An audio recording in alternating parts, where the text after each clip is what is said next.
Fala galera, tudo bom?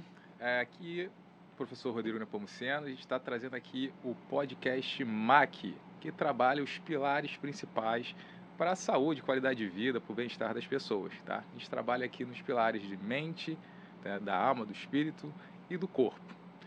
Hoje estou trazendo aqui para vocês um convidado muito especial, muita sabedoria, muito conhecimento aqui para a gente, tá? Nosso convidado Seixas, que vai falar um pouco sobre a experiência dele, a vida dele nessa área, o que trouxe ele aqui para a gente. Seixas, seja bem-vindo, tá? Muito prazer ter você aqui. E queria iniciar a nossa conversa aqui com você se apresentando, né? Quem é você? Por que te trouxe aqui? O que te trouxe até esse momento aqui pra gente? Bom, todos nós temos uma história, né? Uma história de vida. A gente começa em algum lugar e depois as coisas vão se modificando e você vai indo em outras direções. Vou falar, meu primeiro emprego que eu tive foi na seção de paleontologia e estatigrafia do Departamento Nacional da Produção Mineral, onde eu entrei como auxiliar de escritório lá, tá? Só que eu tinha que bater a máquina, naquela época se batia a máquina, né? Isso foi uma coisa que eu nunca fiz, porque eu fiquei tão maravilhado com o que eu vi lá, que comecei a me envolver com paleoictiobotânica, com paleontologia de vertebrados, com foraminíferos, inclusive esse termo acho que talvez você não conheça. E fiquei muito fascinado com aquilo, e aquilo, como eu estava estava envolvido em quase tudo que aparecia por lá, eu estava sempre presente, eu comecei a arranjar um monte de padrinhos, tá? Sempre aparece um padrinho lá, né? Então, pego um moleque novo lá, naquela época eu tinha 19 anos, tá? E tá entusiasmado, então vamos trazer ele para o nosso lado. Resultado é que isso terminou me fazendo ir para a seção de geoquímica e geofísica, tá? Eu ia fazer vestibular de geologia, mas graças a Deus eu fui numa outra direção e terminei indo fazer administração e depois ciências contábeis. Comecei na Companhia de Pesquisa de Recursos Minerais, onde muito rapidamente eu subi lá dentro e mesma coisa, né? Você se mete em tudo, aparece um monte de padrinho. Bom, esses padrinhos todos me fizeram crescer bastante na CPRM. Eu me envolvi com a informática, depois eu posso dar um detalhe melhor disso aí, e terminei atraindo a atenção de uma outra empresa bem grande, né, que resolveu me levar para lá, que era a Embratel, onde eu fiquei 20 anos mais ou menos, tá? E me tornei um especialista nessa área de informática, o que atraiu a atenção de um outro grupo diferente, atraiu a atenção do Exército. Então, a Escola de Educação Física do Exército, através de seu comandante na época, que era o Coronel Kramer, me convidou para tentar reorganizar a Escola de Educação Física do Exército. Eu fui para lá, tá? Comecei a trazer para dentro daquele cenário uma série de conceitos que eles não tinham familiaridade. No final das contas é que nós terminei fazendo parte de uma missão ao exterior, né? Nós fomos com recursos da FIFA, do COB, teve gente que apareceu recurso não sei de onde aí, e o Exército não tinha dinheiro para isso, e muito menos eu. Então eu saí nas minhas férias, tá? Fomos viajar, fomos para Nova York, de Nova York fomos para a clínica do Dr. Cooper, lá em Dallas, e depois nós fomos ao Centro Olímpico Americano. Nesse Centro Olímpico Americano, eu vi um negócio que me chamou a atenção. Na época era um monitor de frequências cardíacas. Ninguém sabia nem o que era isso, tá? Aí resolvemos trazer alguns para o Exército, tá? Começou aquela experiência, vamos usar isso, não é bacana aí, não é? Aquela coisa toda, e no final das contas é que eu me tornei o distribuidor desse produto no Brasil. E em 1995, por exemplo, nós começamos em 93 isso, eu era o distribuidor que mais crescia no mundo. A gente cresceu muito, tá? Legal. E a forma pela qual nós crescemos naquela época foi a combinação de conhecimento na área de informática, na área de fisiologia. Passei a ter contato com muita gente dessa área, cientistas de todos os lados, alguns, se eu falar os nomes aqui, vocês vão conhecer com certeza. E aí a gente fez uma estrutura muito grande, tá? E começamos a vender muito esse negócio aí, com um trabalho junto ao pessoal de educação física, basicamente, tá? Depois de tudo isso, tá? Isso em 2015, mais ou menos, a Polar resolveu vir para o Brasil, montar sua escritura aqui, e interrompeu o nosso relacionamento de distribuição. nós éramos talvez um dos 5 maiores do mundo nesse volume de negócios, né? Mas tudo bem, tá? Faz parte de uma grande mudança. Em função de tudo isso, a gente parou de fazer o trabalho que a gente fazia antes. E o que eu vou fazer agora? Bom, aí eu fui para São Francisco, fui na Alemanha, fui até na China, eu fui. Rodou o mundo. Para ver o que eu ia encontrar, tá? Encontrei muita coisa interessante, tá? E resolvi pegar toda essa experiência de muitos anos de trabalho, especialmente as coisas que eu fiz e que não deram certo, a gente aprende com os erros, você não aprende com os acertos. Verdade. E resolvi trazer isso e criar conteúdo para explicar para as pessoas por que estava acontecendo isso, né? Nesse trajeto inteiro, eu consegui desenvolver algumas não vou dizer centenas, mas umas dezenas de grandes amigos, que são amigos até hoje, que estão em vários campos da cardiologia, da fisiologia, do esporte de alto rendimento, tá? Pessoas de treinadores de alto nível de seleção brasileira de voleibol, de futebol, e tanta coisa que não dá para ver. Então, como é que a coisa muda, né? Desde o início, em que eu era um simples datilógrafo lá no Departamento Nacional de Produção Mineral, passando pela geoquímica, querendo fazer geologia e, de repente, indo em outra direção, não tem nada a ver. Por onde é que eu vou agora? Eu não tenho a menor ideia, cara. Tá? Agora, que o mundo é muito bacana, é legal mesmo, tem muitas oportunidades, tá? E eu vejo a molecada aí tudo meio deprimido, não sabe por onde é que vai. Perdido no caminho, sabe o que vai fazer. Sabe o que vai fazer e tal, que eu acho uma pena, tá? Porque as oportunidades de negócio são muito grandes, tá? É muita coisa para ser feita, tá? Eu vou dizer para vocês algumas coisas que me motivaram a seguir nesse caminho todo, mas é muita conversa, tá? Para a gente tentar resumir tudo de uma vez só. Então, agora, você falou aí da sua experiência, né? Você apresentou, das empresas que você trabalhou. O que você, assim, conseguiu desenvolver dentro dessas grandes empresas que tem a ver com essa área de tecnologia, com a área de fisiologia, do exercício? O que você fez, assim, de interessante para essa área? Bom, os sistemas que eu trabalhei, geralmente eram sistemas administrativos, né? Então, o que chamou a atenção da Embratel para me levar para lá foi um sistema de controle de estoque e movimentação da CPRM, um negócio muito sofisticado que eu trabalhei diretamente nisso. Isso fez com que a Embratel me levasse para lá. Na Embratel, eu desenvolvi uma série de outras atividades, tá? Desenvolvimento de sistemas e desenvolvimento de entender, especialmente uma época que eu fui o analista responsável pelo sistema de controle tático da empresa, tá? Que na realidade é o sistema de controle gerencial, né? Você consegue ver a empresa como um todo, tá? Legal. Aí você começa a ver as várias situações que acontecem.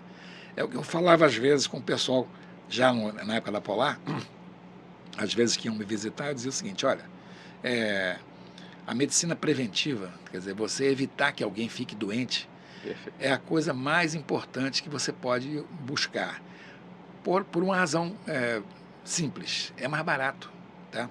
Você tem mais retorno, você consegue ter mais resultado material, financeiro, quando você evita que as pessoas fiquem doentes, tá? Então, evitar que as pessoas fiquem doentes significa várias coisas. Além do sono correto, além da atividade física em nível adequado, não precisa ser um grande atleta, mas uma atividade razoável, tá? E da consciência do que é o teu corpo, tá? Isso tudo gerou uma quantidade bastante grande de contato, de conteúdo, que eu tive a oportunidade de transmitir para o pessoal da área médica, diversas situações, tá? De eu chegar e uma palestra que estava todo mundo que era médico menos eu falava o seguinte: olha, aqui todo mundo é médico menos eu, então eu vou falar o que eu quiser e vocês vão ouvir, tá legal? E assim foi. Aí ficamos grandes amigos, porque o objetivo era transformar aquele discurso todo, que é um discurso rebuscado, né? Aquela terminologia pesado, médica, pesada. O pessoal da educação física às vezes faz isso também, o pessoal de fisioterapia também faz, transformar isso num discurso simples, para que o povo comum, tá? As pessoas comuns que não têm intimidade com isso, elas consigam entender, tá? Então eu inventei umas historinhas aí para poder contar como é que funciona o corpo humano, tá? O pessoal fala assim: mas é só isso? É só isso. Agora, se você quiser saber o que é que a mitocôndria faz, você deve perguntar ao teu médico. Eu não vou explicar o que é que a mitocôndria faz, mas eu te digo que tem uma série de variáveis que estão funcionando aí. Se você entender pelo lado simples, você vai ver o que é a importância do teu comportamento. E aí, voltando ao que eu estava falando com você antes da gente começar aqui, qual é o grande objetivo do pessoal de educação física, ou do médico, no modo geral? É a formação de hábito, tá? Nós temos nas academias, por exemplo, hoje, eu não sei como é que está a coisa agora que eu não tenho investigado, nós temos uma perda de alunos, uma perda de membros nas academias expressiva. Naquela época, quando eu medi isso, estava em torno de 10% mensal, tá? Como é que eu perco 10% dos meus clientes todo mês, tá? E às vezes mais do que isso? Isso é um absurdo, tá? Verdade. Então, como é que eu consigo evitar isso? Porque as pessoas vão embora, tá? Aí eu comecei a investigar isso também, isso foi uma das coisas que eu andei pesquisando, e descobri um cidadão chamado Rodney Dishman, que é da Universidade da Geórgia, que é talvez um dos maiores especialistas em aderência ao exercício. Esse cara tem uma bagagem acadêmica assim, absurda, tá? Então, assim, muito grande, praticamente citado em tudo quanto é trabalho que se faça sobre aderência. E aí comecei a pesquisar sobre a questão da aderência, como manter as pessoas fazendo atividade física, porque isso tem a ver com o negócio, tá? O negócio, a atividade física, o negócio, a academia, por exemplo, que você vê fechando toda hora aí, abre, fecha. Eu acho que a única coisa que não fecha aqui, pelo que eu tenho entendido, são as farmácias. Farmácia é um negócio terrível, né? Parece até, retorno certo. É um formigueiro, tá? Aquilo ali, quando você vê, agora mesmo lá perto de onde eu estou, tem um grande grupo que está com 2 ou 3 farmácias de grande porte, a mais ou menos uns 200 metros uma da outra. Eu não estou entendendo isso, como é que esses caras estão botando. Mas vocês estão fazendo isso é porque tem dinheiro ali, tá? Está dando certo, né? Tem dinheiro ali. Então, e a farmácia, do modo geral, ela cuida da cura, né? Ela trabalha com remédio, basicamente, né? É claro que eles botaram umas outras coisas também, mas basicamente o que ele faz? Ele cura. Então, quando eu digo, vamos trabalhar para evitar que você fique doente, isso é contrário ao pensamento deles, tá? Verdade. Quer dizer, toda essa conversa, aí você me pergunta o que é que eu fiz, eu estou trazendo para a discussão a reflexão sobre o modelo de negócio da humanidade, né? O modelo de negócio da sociedade como um todo, tá? Qual é a importância de você estar vendendo isso ou aquilo, onde é que isso interfere uma coisa com a outra, tá? Como é que você pode participar disso, como é que você pode evitar determinadas coisas e aproveitar os teus erros, tá? Que são sempre constantes e todo dia tem um erro diferente. Eu só não quero fazer o mesmo erro, mas eu vou fazer um erro novo, tá? Isso não tem problema, tá? E aí, com isso, você começar a criar um modelo de educação que as crianças tenham uma percepção diferente disso. Eu fico muito feliz de ver que isso está acontecendo, tá? Apesar de tudo que a gente tem visto aí, mas isso tem acontecido, tá? O meu neto, que tem 12 anos, ontem estava me dando uma aula sobre investimento na Bolsa de Valores. Que legal. Aí eu falei, porra, cara, como é que tu sabe tudo isso? E porque ele entrou lá, a minha filha entrou num clube desses aí, ele começou a pesquisar aquilo, e ele leva isso a sério. Ele tem um caderno, e nesse caderno ele anota tudo que ele acha que é interessante. Aí eu falei, olha, sabe quer ver uma coisa? Eu vou pegar o meu dinheiro e vou dar para você investir. E é mais divertido. Legal. É mais divertido do que eu sair por aí tentando aprender isso. Ele já sabe mais do que eu, mas não tem nem comparação. Bom, a resposta, o que eu fiz é isso aí. Tá? Ótimo. E assim, da onde surgiu esse seu interesse pela saúde preventiva?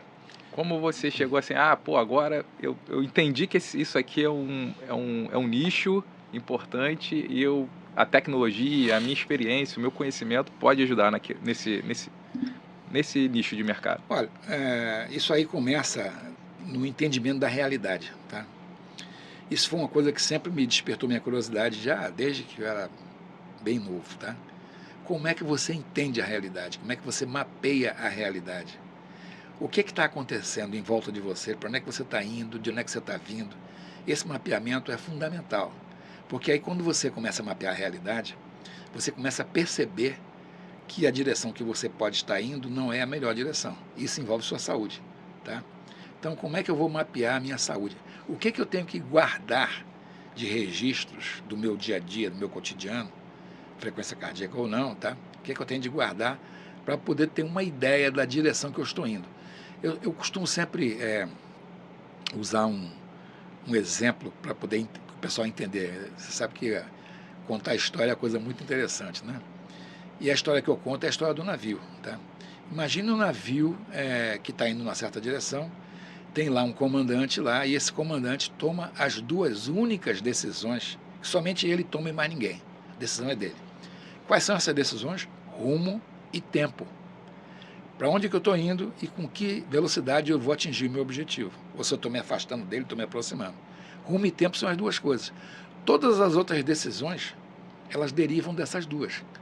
Quantos marinheiros eu vou ter no navio, se tem comida, se não tem comida, se alguém limpou o banheiro, se tem o radar ou se não tem radar, se tem sonar, o que diabo que tem. Tudo isso obedece ao rumo e ao tempo. A tua vida é a mesma coisa, cara. Tá? Verdade. Por onde é que você está indo? Interessante isso aí. Você está indo para onde, cara? Porra, e em quanto tempo você vai chegar lá? Agora, sem ansiedade, né? Porque às vezes as pessoas ficam numa ansiedade muito grande, tá? Para poder chegar num certo lugar muito rapidamente, e elas deixam de aproveitar o transcorrer. A gente vê isso todo dia sendo falado aí pelo pessoal da filosofia, pessoal do yoga, dessa turma aí. Você tem que aproveitar o caminho, tá? O caminho é importante, você tem que viver aquela experiência, por onde é que você está indo, mas viver a experiência sem ficar na ansiedade de não chegar, tá? Na ansiedade de fracassar. Essa ansiedade é muito ruim, porque ela traz o medo. E o medo, cara, o medo é um grande inimigo que nós temos, tá? Ele é bom, mas ele é ruim. Ele é bom porque você tem que ter medo para você não fazer besteira. Isso aí, se manter vivo, né? Mas se você fizer medo em excesso, você vai para o buraco, tá? Quem é que morre afogado no mar? É o mar que te mata? Não. Quem morre é você, fica apavorado, tá? Se apavora e morre afogado. Verdade. Tá? Isso acontece em todo dia das vidas da gente, tá? Isso acontece no nosso cotidiano, na nossa família, tá? Nos nossos hábitos, como é que você dorme, como é que você acorda, tá? Como é que você...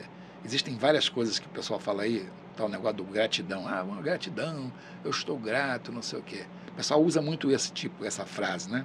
Gratidão. Eu não gosto muito de fazer isso não, porque eu não posso dizer que eu sou grato, tá? Na realidade, será que eu sou ingrato? Não, eu não sou ingrato nem grato, eu estou cuidando do meu caminho. Eu não preciso me amarrar em determinadas jargões, tá? Isso é um jargão que o nego usa, tá? O pessoal usa um jargão desse e ele se esconde atrás do jargão e não consegue raciocinar direito, não consegue pensar no que ele vai fazer, tá? Isso a gente vê toda hora aí.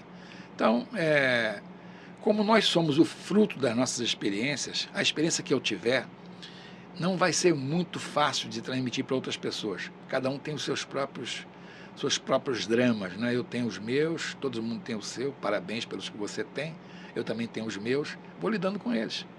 Cada dia que passa eu jogo um drama fora e pego o outro, tá? Eu vou sempre trocando de posição, cara, porque não tem graça, né? E aí o caminho é divertido, tá? O caminho é muito divertido, tá? Ontem, por exemplo, à noite, faleceu a mãe de um amigo nosso aí, muito chegado, e ele estava todo triste. Eu falei, cara, a tua mãe cumpriu a missão dela, tá? E você não pode achar que ela não vai estar presente perto de você, porque ela vai. Ela estará presente junto de você. Se você acredita no outro lado, você sabe que ela vai estar. Se você não acredita no outro lado, então você vai ter que considerar que uma memória que você tem dela é muito importante. As memórias são importantes. Preserve. E peça perdão a ela pelas besteiras que você fez. Que todo filho faz besteira com os pais, né? Todo filho faz. Eu também já fiz com a minha mãe. Fico pensando, poxa, minha mãe se estivesse aqui seria bom, ou meu pai se estivesse aqui seria bom. E a gente não... Eu me lembro que uma das vezes que eu mais chorei foi quando eu estava num cemitério lá de madrugada, com o caixão do meu pai na minha frente, e eu refletindo sobre o que eu tinha feito de errado, tá? Onde é que eu errei, tá? Quando você olha para as coisas que você faz na sua vida, especialmente nas empresas, ou no seu negócio, ou na sua saúde, tem muita coisa errada. Eu fumei durante muito tempo, isso é uma imbecilidade total, tá? Quando eu caí na real que isso é uma coisa imbecil, eu parei. Mas eu fiquei muito tempo nessa linha aí, tá? Então, vamos aprender com isso. Como é que a gente faz para tirar isso aí? Como é que eu mudo esse hábito? Eu tenho algumas dicas, algumas técnicas interessantes que eu andei aprendendo aí com o pessoal do Havaí, mas isso é uma outra conversa. Por favor, desculpe, eu estou aqui, eu começo a falar, não para mais. Não, aqui você tem que sentir a vontade mesmo para falar. Isso aí está trazendo conhecimento para a gente, né? Então, agora, você falou aí da sua experiência na Escola de Educação Física do Exército. Sim. Aí eu queria entender um pouco mais como é que funcionou isso, como é que foi lá, o que você aprendeu. Eu, como profissional da área, a gente tem como referência, né, a Escola de Educação do Exército, por ser um público bem específico, trabalha-se muito com pesquisa lá. Então, eu queria saber de você, o que que você entendeu, como foi sua experiência lá? Eu vivi a transformação da escola, né? Quando a gente criou um Instituto de Pesquisa da Capacitação Física, esse nome, inclusive, Instituto de Capacitação Física, foi um nome criado numa conversa que eu tive uma vez no meio dessa mudança toda, que a gente foi para os Estados Unidos buscar equipamento para a escola. O primeiro computador da escola fui eu que comprei, lá em Nova York. A primeira impressora fomos nós que compramos lá com o Kramer. Primeiro monitor colorido, foi uma maior festa na época. E a gente começou a organizar tudo isso, tá? Então o Kramer, que continua meu amigo até hoje, é um camarada visionário, tá? Referência na área. Ele teve, como é que eu vou fazer para isso aqui ficar um negócio legal? Então, dentro das visões que ele teve, tá? Uma delas era a transformação da organização da escola. E eu ajudei no que eu pude, né? Eu me tornei uma espécie de consultor preferencial dele. Acho que até hoje eu sou, porque de vez em quando ele liga para mim toda hora não diga, mas ele liga um dia sim, um dia não, ele liga para saber como é que eu estou e para compartilhar algumas ideias. Legal. Tal, tá? Uma amizade antiga, desde aquela época. Então, a gente tentou reorganizar a escola, foi criado, se desenvolveu o Instituto da Pesquisa da Capacitação Física, da Capacidade Física, e esse nome, Centro de Capacitação Física do Exército, ele surgiu numa discussão com o ministro da época, do Exército. Legal. A discussão era a seguinte, aí eu vou aqui puxar o sistema, a minha visão de sistema, né? Quais são as 3 coisas que alguém precisa para combater? O que um soldado precisa para exercer a sua função de soldado? A função dele é destruir o inimigo, tá? Essa é a função dele, tá? Ele não é polícia, não é nada disso. A função dele é destruir ou então fazer com que o outro tenha medo que ele faça isso, tá? Perfeito. Então eu preciso de 3 coisas. A primeira delas é a capacidade material. O que é a capacidade material? É coturno, é fardamento, é canhão, é bala, isso é capacidade material. A segunda é a capacidade intelectual. Ele tem que saber por que é que ele está fazendo aquilo, para ele não sair por aí dando tiro onde não deve. Tá? Importante. E a terceira é a capacidade física, porque se ele não tiver condições físicas para fazer isso, ele não chega em lugar nenhum. Ele não corre 100 metros com o fuzil nas costas. E aí, considerando tudo isso, como é que deve ser o nome desse local? Centro de Capacitação Física do Exército. Ponto final. Uma discussão muito grande na época, e até hoje o nome está lá, ninguém vai tirar. O nome é esse, tá? Mas isso aí foi criado nessa discussão. Bom, isso aí me levou a seguinte ideia que eu tive no passado, que, aliás, essa ideia está no ar ainda, mas não executei, que era o seguinte. Vocês sabem que dentro do Exército tem um negócio chamado TAF, tá? É o Teste de Aptidão Física, que tem um negócio chamado TFM, Treinamento Físico Militar. O que é o treinamento físico militar? É um conjunto de regras e de recomendações que, se forem cumpridas, farão com que você cumpra o TAF nos níveis adequados. E o TAF varia muito. O paraquedista faz um TAF diferente de um cara que é de administração. O cara de infantaria é diferente do cara que é de artilharia. Depende do perfil de trabalho daquele profissional, esse TAF vai ser diferente. Então, quais são as recomendações que ele tem? Ele recebe uma série de recomendações para ele fazer o seguinte: você tem que correr tantos quilômetros por dia, você tem que fazer tantas flexões, tantos isso, tanto aquilo. Se você fizer isso, a cada 4 meses, se não estou enganado, que é o intervalo em que o TAF é feito, 3 vezes por ano, você vai cumprir, vai chegar nos níveis de excelência adequados, tá? O que foi que eu vi quando eu fui visitar a Academia da Força Aérea Americana? Nessa mesma viagem que eu fiz lá para o Centro Olímpico, eu descobri uma coisa interessante. Cheguei lá durante o dia, né, com o pessoal lá, e tinha um monte de gente correndo para lá e correndo para cá, mulher, inclusive. As mulheres estavam numa atividade total lá. Aí eu falei: vem cá, como é que faz isso aqui? Nós estamos nos preparando para fazer o TAF. E se você não passar no TAF, o que acontece? Você passar no TAF, a sua carreira fica congelada, tá? Você tem que passar. Bom, nessa altura do campeonato, o pessoal do Exército do Brasil que estava com ficou com o olho assim: peraí, pô. Aqui funciona diferente, né? Congela, tá? Vem cá, e se você não passar pela segunda vez? Se você não passar pela segunda vez, você é exonerado. Caramba! Ele, mas como é que pode um negócio desse? Pode pelo seguinte: você está numa função, numa tarefa, um trabalho que exige que você tenha condição para executar essa função. Se você não tiver essa condição, você não pode estar ali, porque você representa um risco para você e para quem está do teu lado. O que, aliás, vai numa outra conversa, numa reunião lá com os oficiais, numa certa ocasião, eu fiz um comentário que deixou eles meio chocados, né? Eu perguntei para eles qual era o pior inimigo que eles tinham, tá? Aí olha um para a cara do outro, vem cá, o pior inimigo qual será? Eu falei, o pior inimigo é aquele que está do teu lado, tá? Porque esse cara, que é o traíra da vida, esse cara é o pior inimigo que você tem. Você tem que matar ele primeiro, para depois você matar o lado de fora. Pô, ninguém entendeu muito. Mas os últimos acontecimentos aqui no Brasil podem representar essa mesma reflexão, tá? Quem está do teu lado é o cara que vai te meter a faca. Ou é o cara que é o perigoso. Verdade. Tá? A gente aprende muito isso lá nos lugares que eu ando aí com o Leonardo, por exemplo. A gente aprende essas coisas. A gente vê isso porque isso acontece. O que isso tem a ver com o nosso negócio? Essa traição, vamos dizer assim, essa pessoa que está tentando tirar você do teu caminho, ela não existe apenas no meio militar, ela existe em qualquer meio, inclusive civil. Porque as pessoas, elas se incomodam com o teu sucesso, tá? Elas têm inveja do teu sucesso. Se você ficar numa situação muito ruim, ninguém está ligando. Agora, se você ficar muito bem, você, mas esse cara, chama atenção. Por que esse cara tem isso e eu não tenho, tá? Verdade. Por que ele está com um carro novo? Por que ele tem tal emprego? Por que ele tá casado desse jeito, ou assim, ou assado? Quer dizer, aquilo que ele tem gera a inveja do outro. Isso aí é uma desgraça, tá? Isso acontece.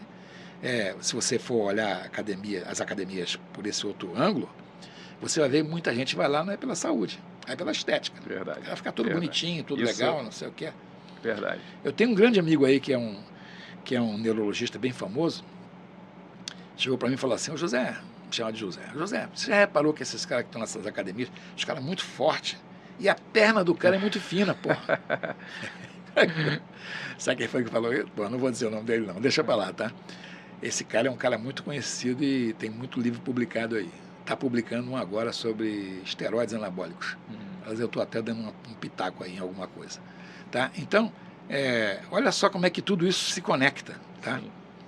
E aí, voltando lá para o caso da academia, da história da educação física, eu tive a seguinte ideia: vamos supor que nós tivéssemos essa recomendação para você fazer o TFM. O TFM está dentro de uma prática do Exército que era chamada de C2020. Não sei se você já ouviu falar dele. Não é um manual, tá? Sim. Manual com todas as regras do que você tem que fazer, tá? Eu não sei se o nome continua sendo esse ou não. Eu sei que eu tive a seguinte ideia. Já imaginou se nós tivéssemos como transplantar isso para o meio civil? De que maneira poderíamos fazer isso? Tá? Como é que nós poderíamos criar um sistema que você recebesse pelo celular a recomendação da prática da atividade física diária? Você pode fazer isso. Eu fiz um projeto para isso. Escrevi bonitinho, tá? Dizendo como é que vai fazer, tá? De onde é que vem a informação e como é que ela vai. Mas agora, o bacana não é o meio militar. O meio militar é apenas uma desculpa. O bacana é o meio civil. É a criançada. 1º e 2º grau, fazendo atividade física de maneira controlada, usando aquilo que eles gostam de brincar. Não gosta de brincar com isso, cara? Fica o tempo todo lá no TikTok, lá não sei aonde. Eles adoram fazer isso. Verdade. Então, vamos usar isso de maneira equilibrada. Vamos transformar essa coisa que eles usam para se divertir num divertimento que leve eles para ter melhor saúde. Tá? Eu fiz o projeto, levei lá para o pessoal ver, né? Os caras ficaram doidos, né, quando eu mostrei aquilo. Aí teve um cidadão lá, que é um comandante de uma unidade, falou assim: olha, pô, isso é muito bom, mas eu não posso fazer isso, porque está além da minha... Foi a expressão que ele usou. Isso está além da minha cadeira, eu não tenho como decidir uma coisa dessas. Aí eu falei: você não tem que decidir mesmo, não. Pega o teu batalhão aí, a tua companhia, a tua unidade pequena e faz nela, tá? Faz com que isso aconteça lá. E olha, sabe quem é que pode desenvolver os programas? O pessoal do IME, porra. É verdade. Porra, eu tinha gente que eu conhecia lá. O pessoal da ESEM para fazer isso. Isso é uma questão de segurança nacional, isso é política nacional. Política de saúde nacional é preventiva. A política de saúde nacional não é ficar tomando vacina, essa vacina que anda matando todo mundo aí. Não vou nem entrar nesse mérito. Mas a prevenção é muito mais barata e mais eficiente do que qualquer outra coisa. E a prevenção está combinada com a atividade física. Então, qual é o nível de atividade física que eu vou dar para uma criança? Você pode usar os recursos que o Exército já desenvolveu. Tá? Quando a gente fala em periodização, por exemplo, que é um negócio que o pessoal tem medo de falar, a educação física não gosta muito de falar nisso, você está se metendo na minha área. Eu falei, não estou me metendo na área de vocês. A periodização é porque está seguindo uma das regras do corpo humano. Verdade. Como é que você faz com que um hábito se fique permanente? Quando você acostuma aquele corpo a fazer aquilo. Tá? Você periodiza o nível de intensidade. Tá? Aumenta a intensidade, reduz para poder recuperar. Aumenta, reduz para poder recuperar. Por aí afora vai. Por isso que eu escrevi um livro aí chamado A Mudança, que eu falo disso tudo. É um e-book. Legal, muito legal. Muito legal. Que eu vou distribuir gratuitamente junto com esses produtos que eu ando por aí. Ah, tá? muito bom. Até pegando esse gancho aí, agora me mata essa curiosidade. Você falou essa experiência na Escola de Educação Física, nessa área de tecnologia. Sim. Então, qual foi o seu papel? Você falou aí da Polar, de outras tecnologias que você trouxe aqui. Qual foi o seu papel aí para trazer essas tecnologias de atividade física e controle do sedentarismo? Bom, primeiro de tudo, isso me chamou a atenção quando eu trouxe as primeiras unidades de monitores cardíacos lá para o Exército, que a gente começou a experimentar isso lá. Eu falei, por que a gente não traz aqui para todo mundo, né? Aí eu comecei a trazer e tal. Aí um belo dia, eu falei, pô, vou mandar uma carta lá pro americano. Eu pensava que era americano esse negócio, tá? Mandei uma carta lá para o americano e o americano não falou nada, tá? Falei, pô, não falou nada. Passou algum tempo, aí, olha, teve um cara com um sotaque meio estranho aí, andou telefonando para cá, perguntando por você. Mas que é o nome dele? Ah, não disse. Eu falei, deve ter sido o americano que ligou para mim, né? Eu liguei lá para o americano, falei, vem cá, eu mandei uma carta para aí, vocês receberam? Ah, recebi a carta aqui na minha mesa. Mas olha, você está querendo aqui, não é com a gente, isso é com a Finlândia. Eu pensava que fosse americano e não era finlandês. Aí eu peguei e mandei uma carta para a Finlândia, contando a história. Eles me pediram que fizesse um plano de marketing para o Brasil, eu fiz. E segundo me disseram na época, o plano que eu fiz foi o melhor plano que eles já tinham recebido até aquele momento. Pô, eles ficaram fascinados, legal, tá? Aí marcaram de vir aqui no Brasil me conhecer. Vieram, veio um gerente de área, veio aqui, né? Naquela época tinha um pessoal de Minas, também estava interessado em pegar essa distribuição, e já estão no mercado até hoje. E aí, a conversa, ele falou assim, olha, eu vou fazer uma reunião com o pessoal, os mineiros que vêm aí, mas eu queria que você estivesse presente. Mas por que eu tenho que estar presente? Não, mas é bom que você esteja. Vai lá, não sei o quê. Tá bom. Quando ele me apresentou para os mineiros, da época, de Belo Horizonte, né? Eu chamo de Belzonte, eles ficam com raiva. Não fica falando esse negócio de Belzonte, não, que isso não é Belzonte coisa nenhuma. Mas é brincadeira que eu faço com eles. Aí ele falou assim, olha, quero apresentar o Mr. Seixas aqui, que a Polar o escolheu como distribuidor da marca no Brasil. Legal. E os caras tinham tudo, rapaz. Os caras tinham empresas, tinham tudo, experiência. Eu não tinha nada. Eu só tinha uma visão. E aí fui escolhido por causa disso. Eu caí para trás, que eu não esperava, eles também caíram, porque também achavam que não ia ser aquilo. Resultado, a gente foi embora, tá? E fizemos muita coisa. Desenvolveu todo esse trabalho, que começou com a atração do pessoal de educação física e dando a eles algum tipo de facilidade para que eles pudessem usar a tecnologia no seu dia a dia. E deu certo, tá? Hoje em dia, aí apareceram depois uma série de outras marcas aí. Hoje em dia eu nem sei mais quem é que está no mercado, porque já tem tanta coisa que popularizou, né? Ficou uma loucura, todo mundo atrás, né? E algumas, inclusive, algumas tecnologias, como é o caso da fotoprestimografia, que é aquela luzinha que você mede aqui, né? Uhum. Que, o meu não usa transmissor, só usa aqui, não sei o quê. Quem fez isso aí foi uma empresa chamada MIO, M-I-O, que inventou essa técnica, isso há anos atrás. Eu, quando vi isso pela primeira vez, achei que aquilo era um absurdo, que ele não ia funcionar nunca. Eu tenho que me curvar, porque a realidade é que o mercado quer isso, tá? E o mercado está usando isso. Você vai ter empresas muito grandes, hoje, tá? Empresas conhecidas por outros assuntos, que estão usando essa mesma tecnologia. Inclusive, tem empresas que trabalham em outra área. O cara que vende celular, outro que vende aparelhos de televisão, tá? pessoal da Coreia, pessoal do Japão, Tá tá chegando todo forte, mundo né? com esse negócio aí, tá? Verdade. E aí eles usam fotoprestimografia. Pergunta para eles se eles entendem alguma coisa de fisiologia do exercício. Nada. Chongas. Não entende coisa nenhuma. Também não está preocupado, não, cara. O povo quer comprar, venda para eles. Isso aí. Tá? E aí, nós que temos uma certa Conhecimento. consciência, né, do que isso representa, temos que trabalhar, especialmente com pessoas da educação física, explicando a eles qual é o papel que eles têm. Que, na minha opinião, salvo engano, o grande desafio que eles têm é a formação de hábito. Tá? Verdade. E para formar o hábito, cara, você tem que medir. Sem medir, não precisa medir a frequência cardíaca, se você não quiser medir, não meça. Você tem que medir alguma coisa, ou tempo, ou peso, ou a distância, ou a velocidade, ou passos, alguma coisa você tem que medir. E você tem que acompanhar essa evolução. Para o teu cliente saber, eu estou fazendo isso e está acontecendo aquilo. Tá? Ele tem que perceber que está havendo o navio lá que ele se movimenta, ele está indo na direção correta, está indo no rumo certo. Tá? Se ele vê isso, ele se entusiasma e se motiva. Quer dizer, você tem que fazer com que a motivação parta de dentro do próprio usuário, dentro do próprio cliente, né? Não é somente você estar motivando ele tem que se motivar. Isso aí, cara, no final das contas, você vai descobrir que o professor de educação física tem que brincar de psicólogo também, tá? Pegando esse gancho aí, Seixas, agora você me diz aí, como é que o profissional de educação física, esse cara que você fala que é relevante nesse cenário, ele pode empreender e gerar algum resultado para ele, melhorar a qualidade dele profissional e financeira? Há anos atrás, tá, eu fui fazer uma palestra lá na Unip, em São Paulo, para um grupo que tinha mais ou menos umas 600 pessoas na plateia lá. Tá? E antes de mim era o pessoal da Nike. Falou lá um monte de coisa, fizeram um negócio espetacular, colorido, com música, uma mulheraça, uma mulher maravilhosa lá falando para todo mundo, apresentando uma nova tecnologia de um sapato que eles estavam vendendo lá.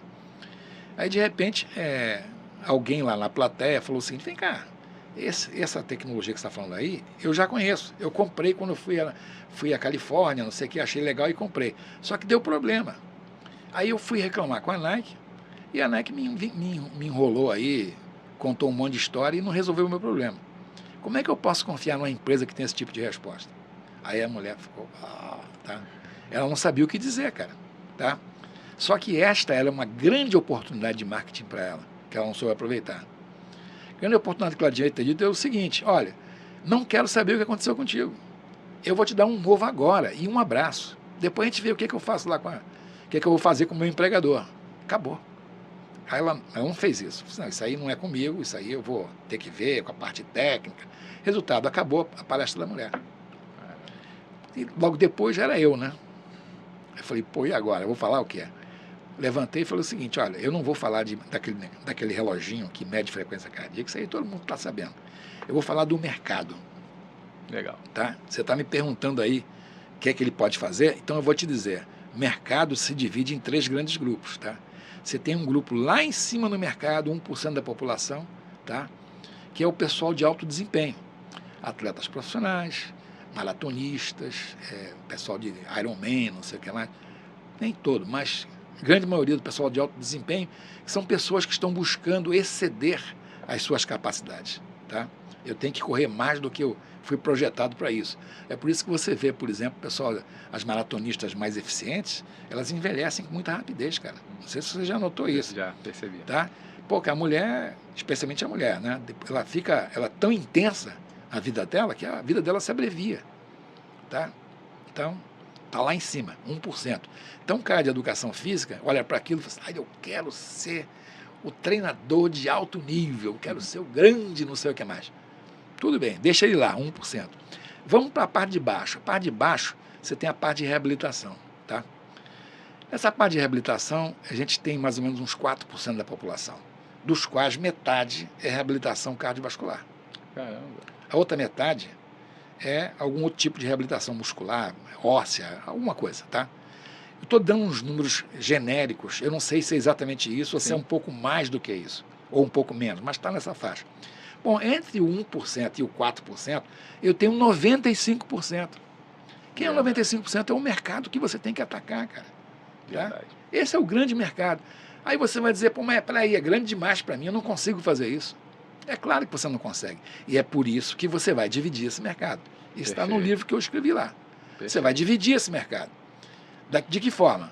60% deles absolutamente sedentários. Não fazem nada. Tá? Um pouco acima disso, parcialmente sedentários. Fazem uma vez por semana. Tá? A outra parte, parcialmente ativos. Esses caras estão bons. E o outro é o ativo mesmo. Uhum. Tá? Quando você divide esse pessoal, você segmenta os teus possíveis clientes, você tem que desenvolver um discurso de formação de hábito diferente para cada segmento desses. Você vai mandar um cara que é sedentário se preparar para a maratona? Esquece, cara. Não vai fazer. E tem o cara que faz isso. Tá? Pô, vamos fazer um alongamento aí, não sei o que lá. Tem um cara que é muito bom de alongamento. Lindo, maravilhoso. Aí o cara, peraí, tem que forçar. Arranja uma lesão para você. Verdade. Eu já passei por isso, já fui lesionado por causa disso. Tá? Como fui lesionado também, quando comecei a correr, quando chegou nos 10 quilômetros, estava feliz, aí começou a me dar uma dorzinha no joelho e tal. Falei, pô, tem uma dor no joelho aqui, tem alguma coisa fora do lugar. Aí o pessoal, não, você tem que botar gelo. Bota gelo. Você tem que botar gelo antes. É a regra, né? Bota gelo. Bota gelo. Eu falei, porra, cara, botar gelo, cara, eu vou botar. Aí comprei uma joelheira, que negócio que a gente bota gelo, botei nos 2 joelhos, tá? E tinha que botar gelo antes e gelo depois. Eu fui.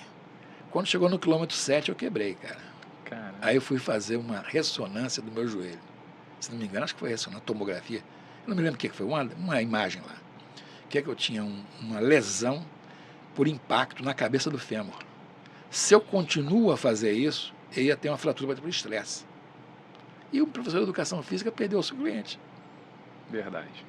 Aliás, não sei nem onde é que ele anda, tá por aí. Tá? Porque era um grupo, era uma equipe. Era uma equipe, né? Era uma equipe, bem conhecida, inclusive, aqui no Rio. Eu cheguei a montar uma equipe para nós, Próximos Running, cheguei a fazer. Mas depois de algum tempo eu descobri que, pô, aquilo ali é uma furada. Tá?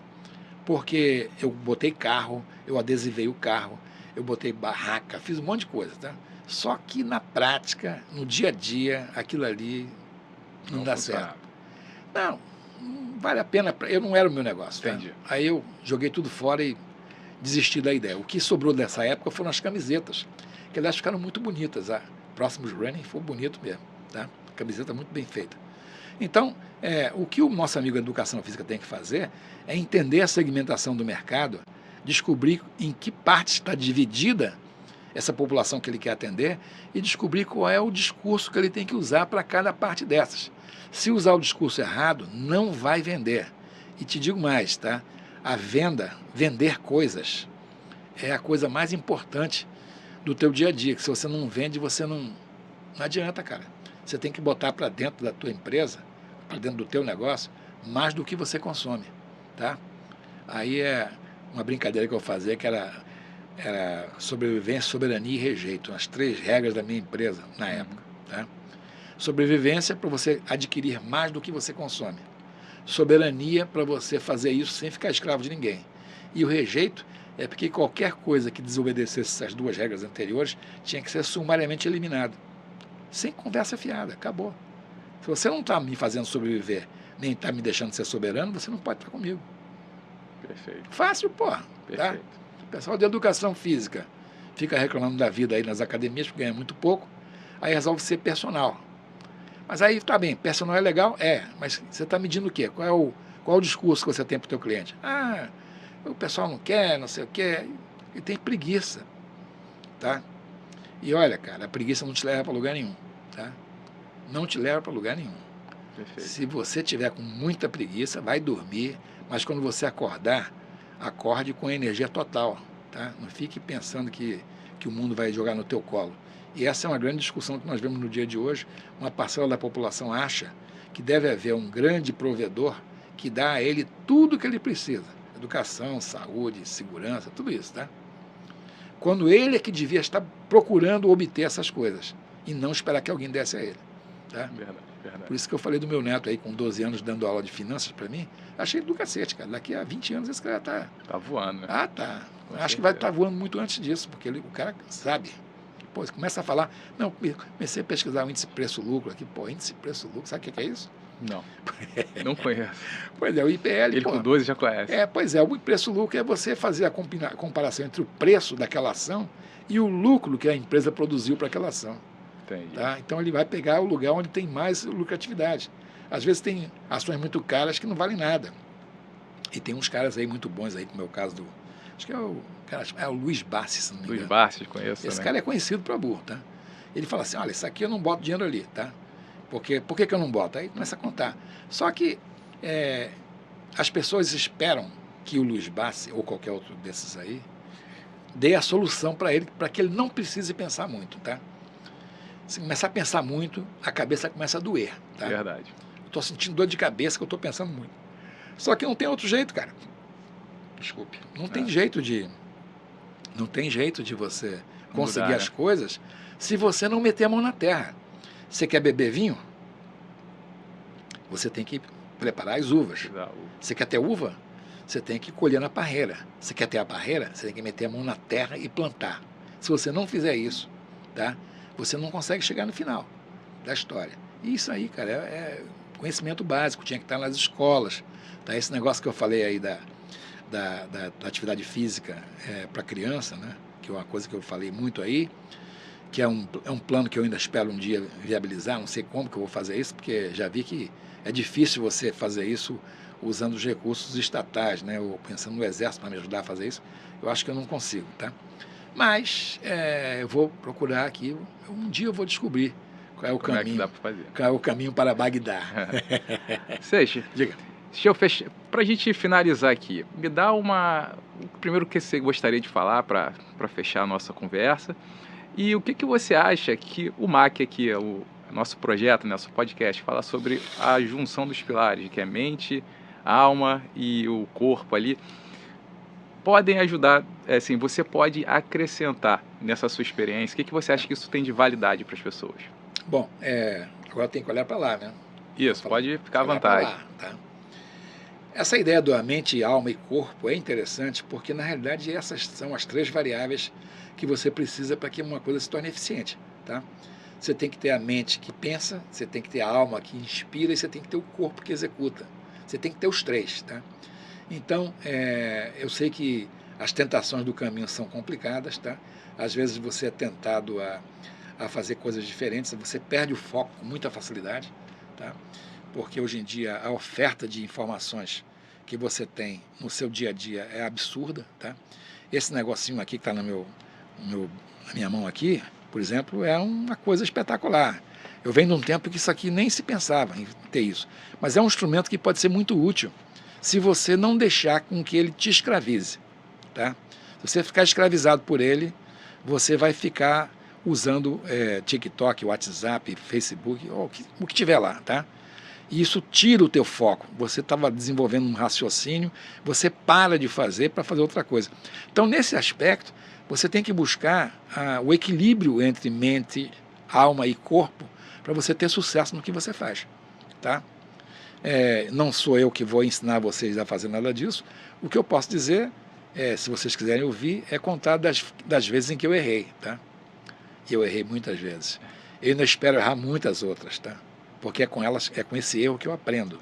E vocês vão aprender assim também. Beleza. Só isso.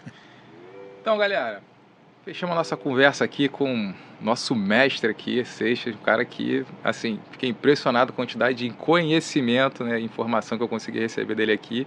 E espero que ele tenha passado ou tirado qualquer tipo de dúvida para vocês. E espero que, se possível, a gente possa voltar com essa conversa, que eu acho que ainda tem muito assunto aí para a gente desenvolver, né? Puxando no fundo do baú, você vai achar um bocado de coisa. Né? Tem muita história. Então, galera, fechamos aqui. Muito obrigado. E a gente volta a se falar aqui nesse mesmo local, beleza?